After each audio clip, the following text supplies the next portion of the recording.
పార్టీలో కీలక సభ్యుడుగా ఉన్న విజయసాయి రెడ్డి ఇట్లాంటి వాళ్ళ పెద్దలు కూడా రాజకీయాలకు దూరంగా ఉంటున్నారు. అది ఇలాంటి సమయంలో దానికి ఏముంటుందండి, ఎవరి ఇష్టాలు వాళ్ళకు ఉంటా అంటే దానిలకు ఇదేం చెప్పడం లేదు. ఇప్పుడు నేను సింపుల్ థింగ్ చెప్తాను.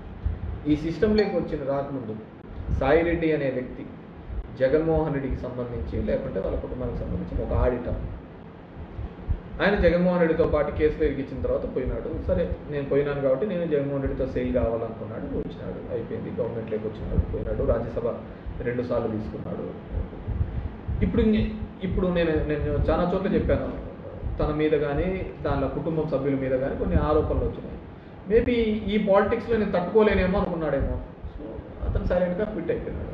రాజ్యసభ సభ్యు పదవి ఉంది కదా, ఉంది కూడా ఇప్పుడు రాజీనామా వద్దనుకున్నాడు. తన మీద పడుతున్న బరువు అలాంటిది.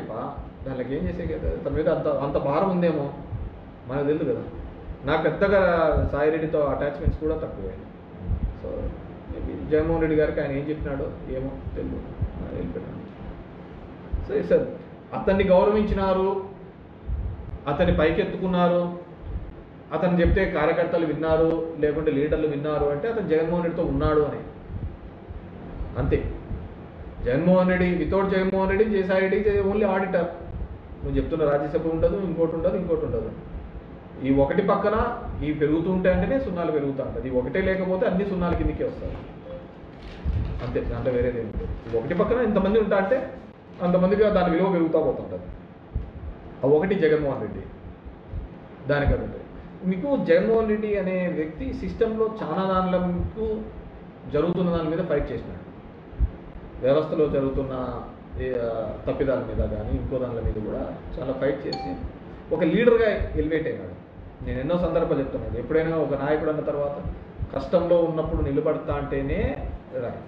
ఒక రాయి అయినా కానీ ఇప్పుడు మామూలుగా ఉంటే రాయి దాన్ని కొట్టి చెప్తేనే ఒక షేప్ వచ్చింది. జగన్మోహన్ రెడ్డిని ఎందుకు అడ్మైర్ చేస్తారు? ఈ రాష్ట్రంలో ఇద్దరు క్రౌడ్ పుల్లర్స్. ఎప్పుడు వెళ్ళినా కానీ ఏ సందర్భంలో అయినా కానీ 10 నిమిషాల్లో 10,000 మందిని పూల్ చేసే వాళ్ళు ఎవరైనా ఉన్నారు అంటే రాజకీయ నాయకుల్లో అయితే అది ఒక జగన్మోహన్ రెడ్డి. రాజకీయాలు ప్లస్ దానికి సినిమా మసాలా యాడ్ అయితే పవన్ కళ్యాణ్. వీళ్ళిద్దరే ఏ సందర్భంలో అయినా క్రౌడ్ పుల్ చేయగలరు. చంద్రబాబు కావచ్చు, తెలుగుదేశం కావచ్చు, మేనేజ్మెంట్ మాట్లాడి ఇది చేసి ఇది వీళ్ళిద్దరికే ఎమోషనల్గా వస్తారు దగ్గరికి. సో జగన్మోహన్ రెడ్డి అనే వ్యక్తికి ఉండేది ఓన్లీ పొలిటికల్ లీడర్షిప్. ఇక్కడ సినిమా గ్లామరు, సినిమా హీరోయిజం ఇవన్నీ కూడా పవన్ కళ్యాణ్ వచ్చేస్తాయి. సో ఆ సినిమా గ్లామర్ అనేది ఆ చిత్రంలో ఉన్నప్పుడు ఉంటాడా లేకుంటే బయట ఉంటాడా అనేది వీ హ్యావ్ టు సీ. సినిమా నాయకులంతా కూడా రాజకీయాల్లో అన్నీ కాదు వచ్చినారు, వాళ్ళన్నీ కూడా వచ్చినాడు. అంతకంటేనా పక్కన కమల్ హాసన్ వచ్చినాడు, ఆయన విన్నాడు. నా దరిద్రం ఏంటంటే నేను ఇంతవరకు చెప్పినది ఒకటి, మీరు అడిగేది ఒకటి. విద్య గురించి ఆ వ్యవస్థ గురించి ఫైట్ చేయండి. దీనిదే ఉంటుంది. మన ఆలోచనలంతా మసాలాలకు దిక్కే పోతా ఉంటుంది. అర్థమవుతుందా?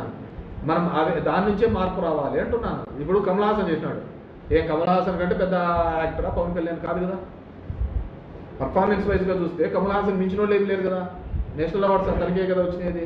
అంతకంటే పర్ఫార్మ్ చేసే వాళ్ళు ఏం లేదు కదా. అతను పెట్టిన పార్టీ అతనే గెలవలేకపోయినాడు కదా. So there is nothing like యాక్టర్కి రావాలని ఏం లేదు. యాక్టర్ ఇప్పుడు నెక్స్ట్ విజయ్ కూడా వస్తున్నాడు, తమిళనాడు విజయ్ కూడా పార్టీ పెడుతున్నాడు. ఇక్కడ వచ్చినాడు, చిరంజీవి కూడా వచ్చినాడు.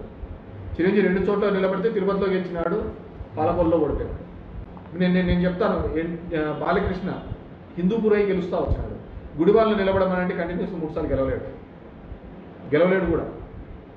ఎందుకంటే మన వాళ్ళు కాబట్టి ఆ సౌత్ ఇండియాలోనే ఆ విధంగా ఉంటుంది. హీరోలు అంటే హీరోయిజం, హీరో అంటే ఒక దేవుళ్ళ కొలుస్తాం మనం.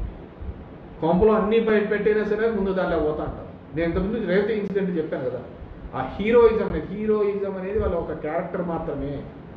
ఆ క్యారెక్టర్ని ఏ విధంగా పండిస్తున్నారు అనేది ఇంపార్టెంట్. నిజమైన హీరోస్ ఎవరనంటే సామాజికంగా మనకి ఎవడైతే పైకి తీసుకొని వచ్చినాడో వాడే. దేవుడు అంటే ఎక్కడ ఉంటుంది, మనకి ఎవడు సాయం చేస్తే వాడు దేవుడు, అంతకంటే వేరేది ఏంది లేదు. నేను ఎన్నో సందర్భాల్లో చెప్తా ఉంటాను. ఒక ఆటోలో నువ్వు రోడ్డు మీద కింద పడి ఉంటావు, ఎవడే కానీ వచ్చింటారు రాత్రి 12 గంటలప్పుడు ఒక ఆటో వచ్చి నిన్ను ఎక్కించుకొని పోతుంది. ఏమంటావు? దేవుళ్ళలాగా వచ్చి ఆటో ఎక్కించుకోమైనా ఉంటాడు.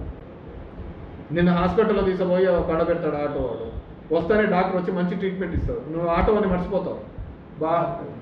డాక్టర్ వచ్చినప్పుడు దేవుళ్ళు వచ్చే కాపాడినాడు అంటారు. నీ జోబిలో డబ్బులు ఉండవు అప్పుడు.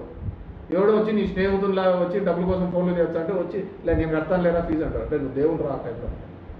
3 సందర్భాల్లో ఒకనొకటి దాటేసుకుంటా వచ్చినాం. ఇక్కడ ఎవడు దేవుడు అంటే సాయమే, నీకు ఎవడు చేసినాడు. మనకు అది లేదు. మనం తాత్కాలికంగా చూస్తా అంటే తాత్కాలికంగా పోతాం, మనం అట్లే తల్లారుతాం. అందుకే ఇట్లుండదు. ప్రపంచంలో ఆడ ఉండదు, మన దాంట్లోనే ఆ విధంగా ఉంటుంది.